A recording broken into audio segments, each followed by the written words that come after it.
আদেশ দেওয়ার জন্য সময়ক্ষেপণ না করে অতি জরুরি আদেশ দিয়ে নভেম্বরের ভিতরেই গণভোটের জন্য আলাদা ডেট করে এটা সেরে দিয়ে জুলাই এবং ফেব্রুয়ারিতে জাতীয় নির্বাচনের প্রস্তুতি সম্পন্ন করা আমরা দাবি জানাচ্ছি।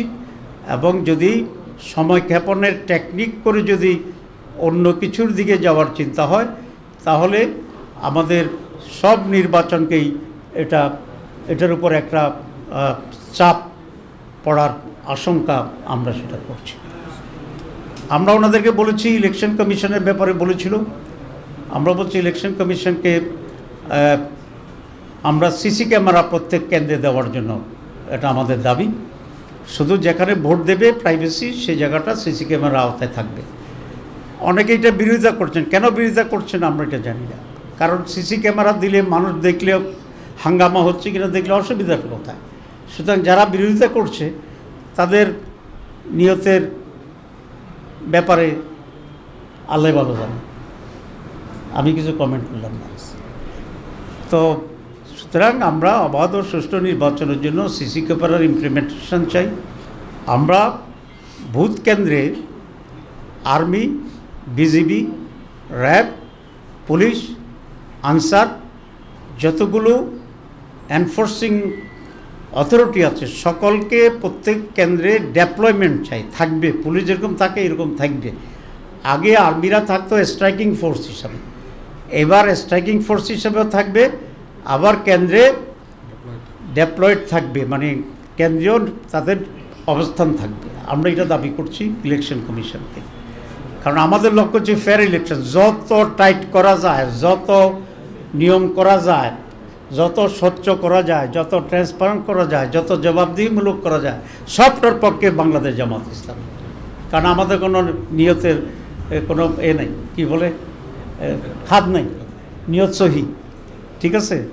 তো ওই জন্য আমরা এগুলো ওনাদেরকে ব্রিফ করেছি। ওনারা আমাদের বক্তব্যে অনেক জায়গায় একমত হয়েছেন, উৎসাহিত হয়েছেন, এবং ওনারাও বলেছেন যে আমরা চাই একটা সুষ্ঠু অবাধ নির্বাচন।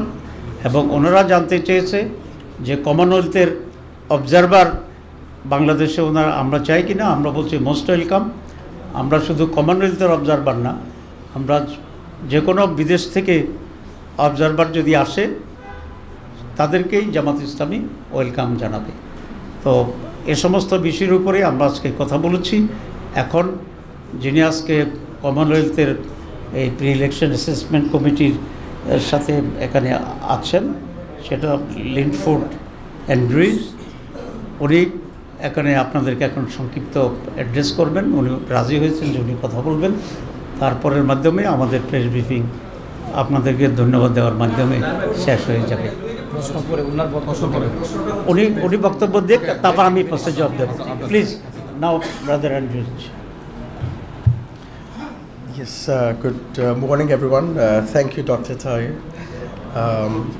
Firstly, let me say a warm thank you to Dr. Tahir and to the delegation from the Jamaat party for kindly receiving us. During our time in Bangladesh, we have been meeting a whole range of stakeholders. Of course, political parties are a key stakeholder to any electoral process, so we were happy to have this opportunity to be warmly received this morning. We've had very fruitful discussions on a range of issues, as Dr. Tahir has pointed out, and this will form part of our assessment. We are meeting other stakeholders as well, civil society groups, the international donor community, media, etc. And we will be concluding our mission tomorrow, which will be the last full day before we return to London on Friday. We will then be reporting to the Commonwealth Secretary General, and the Commonwealth Secretary General will then